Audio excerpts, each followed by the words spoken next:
So our next speaker is Patty McCord. She's got over 20 years of experience in human resources throughout Silicon Valley high-tech companies. Among others, she's worked with Sun and Pure Atria, and currently is the Chief of Talent at the extraordinary Netflix.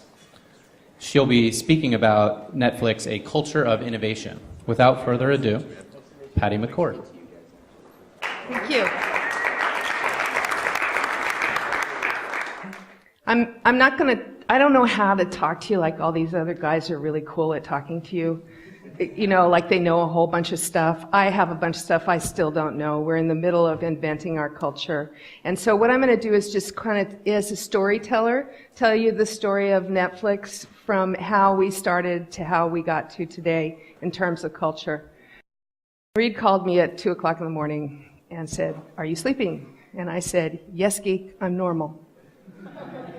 He said, "I'm going to go run Netflix." Netflix had about 30 people. Reed had told me about the idea, like you put movies in the mail and mail them to people. And I said, And he said, "I'm going to go run Netflix and be CEO. He was chairman of the board. And I said, "Okay, that's a nice career move. Why are you telling me this in the middle of the night?" And he said, "I want you to come too."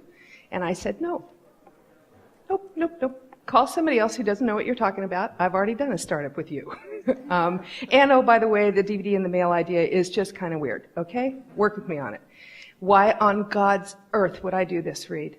And he said, "Let's make the company we always dreamed of, right? What if we wrote down all the mistakes we made and we promised each other we wouldn't make them again? It would be a company that it would be a great place to be from. That if you had Netflix on your resume, it mattered." Now, remember, we had 30 people. We had due dates and late fees. The website barely worked. The whole service sucked. Okay? First thing we wrote down were the values. These are the 7 aspects of our culture, and I'm going to run through them quick. I'm not going to go through all these slides. You can read them online on our website under the jobs page. Our strategy's there, too. And what we did, the values thing, we wrote down. That was the first thing we wrote down, and we did that consciously at 30 people. And what I wanted to do was not write. So I'm a lousy HR person, you guys. I really am not good at any of this stuff. So I couldn't think of the esoteric values. What I did know was I wanted to write down this stuff. Who gets promoted? Who gets let go? What are the behaviors? So we wrote our values down as behaviors. And I'll say this a million times. This one in the upper left-hand corner trumps everything. Common sense and judgment trumps everything. That's what you want to look for in everybody that you hire. Not only are they smart, do they make good calls, they have good judgment. So we pull the IPO, we go into 2001, September 11th happens, anthrax happens, everything goes through the mail, right? I'm down at the, San Jose Police Department's at my shipping center all the time. I'm like, see, like if the guy did it in a Netflix envelope, we know his address. It's a good thing, see? In October of 2001, I laid off a third of the company.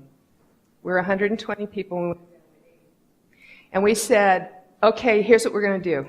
We're going to rent DVDs, right? We're going to get them online better than anybody else on the planet. That's it. Tomorrow when you come to work, if it doesn't make a customer happy, if it doesn't save us money or move the business forward, don't. Any questions on the vision? Because it's all we had. It's all we could afford, right? We were broke. I laid myself off. I said, "Reed, we got to take an exec out." He goes, "Yeah, who are we going to take out?" I'm like, "Me." I wrote myself a severance letter and made him sign it. And so all you guys that talk about letting people go, I made him sign it. I handed it to him. And as he's signing his name, I start crying. I don't cry. Right? He's like, you're in, what the hell?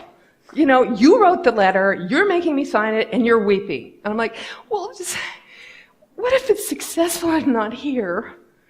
So he says, he amends the severance letter and says, "Work part-time, and if we can make payroll in January, you'll stay." And so what happened that Christmas was DVD players dropped to $99, and inside every DVD player box was a coupon that said, "Try Netflix for free."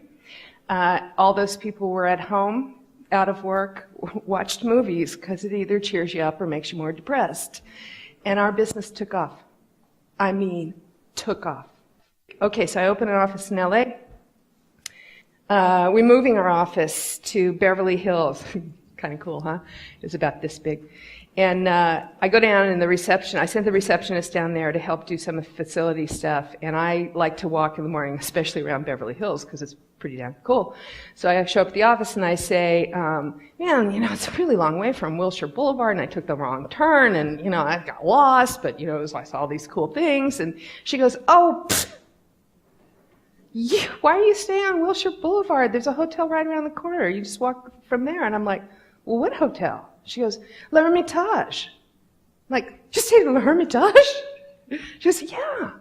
She goes, I got a corporate rate. I'm like, what was it? She's $6.49 a night. It's usually $8.50. And Patty, the room service is amazing. I'm like, you stayed at La Hermitage? Are you kidding me? Now, the beautiful thing was, I'd gotten a lot of pressure from the CFO to have a travel policy, right? And what I learned from this experience with her was, no, I now know that she will leave the company, right? But not because she violated the travel policy, but because she didn't treat it like her own company, right? It was at the time, really, literally, I was buying IKEA furniture and she's staying at La Hermitage. That's like an entire desk. The one night. We used to do, people from South of Market would come over and go, at my .com startup, we all have Aeron chairs. And I'd be like, this sucker's cost $800. You know how many DVDs we could buy for an Aeron chair? Everything was times 20, divided by 20, because that's what a DVD costs. This addresses that problem of scale, right? Which is like, if we get bigger, are we going to automatically become bureaucratic? Is it inevitable? All companies hit these walls.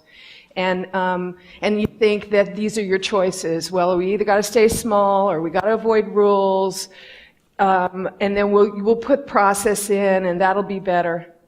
But we decided to try an even different option, the fourth option, instead of having more rules, just hire better people who have better judgment, so you can have fewer rules. And if you haven't gotten the theme already, that's because I'm not really an HR person, and I stopped being one when I came to Netflix. I became an entrepreneur and inventor, just like everybody else who worked there. So I got to go and say, well, how come we have to have rules at this point? What is it about it? What if I just had smarter people? And if you keep having smarter people and the business gets more complex, this has turned out to be unbelievably true for us. I deal with a lot of HR people. Yeah. Very, very, very few of them talk or think like you do. When you go to conferences, I'm sure you've been invited, HR Tech, IRIM, SHRM. I only go once, then they don't ever ask me again. Seriously? Like they just... Patty, how does HR get a seat at the table? Yeah. Seat at the table. You earn it. You matter, right? How do you get executive buy-in? What? Executives don't buy in. Executives run companies. So how you hire great HR people is you hire great business people who care about your business and don't give a shit about HR. Love it. If somebody isn't performing technically, then you made a bad hire. Then the performance issue is the hiring manager, not the employee. Okay, so that's thing one. Thing two is, it's almost always about scale, change in technology, or shift in business. Almost always. Occasionally, it's the culture mismatch. I'm terminating an engineer who I hired from eBay. He's a big Russian guy. We're in the exit interview, and he's like, I am so angry, Patty, I'm so angry. I'm like, great, I get the angry Russian, got the bear, right? And I'm in a conference room, and I'm like, well, who are you mad at? And he goes, I am mad at me. I'm like, well, what did we do, Vladimir? And he says, well, you kept giving me feedback that I wasn't a very good communicator. And he's like, I'm a great communicator. I tell jokes, I have beers with the guys, I get along, they all love me, they laugh at my jokes. I'm like, uh-huh. And he goes, but, you know, at eBay, I had like this group of underlings who would come in Monday morning and they would give me my schedule and they would compile code every night and refresh all my reports and, you know, put everything together. And then on Friday, they'd work on all the weekend to give me my next schedule. And all I had to do was walk in, sit down, and write code. I'm like, oh, yeah. And he goes, and here, you expect me to tell everybody around me what I'm doing. I'm supposed to send out emails and tell my fellow workers what I'm doing. I'm like, yeah, problem, huh? Well, if you had it to do over again, what would you do? And he said, I wouldn't come. I wouldn't come. He's like, you know, I kind of like being an important guy and having little people help me. And I said, what you going to do? And he goes, I'll go back. You know, it was a wonderful conversation. Early on, I heard an IBM guy, he's like, you people are never going to grow up. It's completely insane around here. You're never going to act like a real company. I'm like, we want to say that again just a little calmly. You're never going to grow up. We're never going to act like a real company. We're never going to be IBM. And I said, you know, we made a mistake, both of us. So, I mean, I call myself the queen of the good goodbye. I mean, lots and lots of ex-employees I hear from all the time.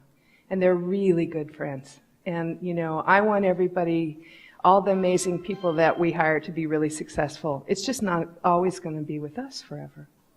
I don't feel bad about that. I feel great about that. Anything else? Cocktail time. Thank you.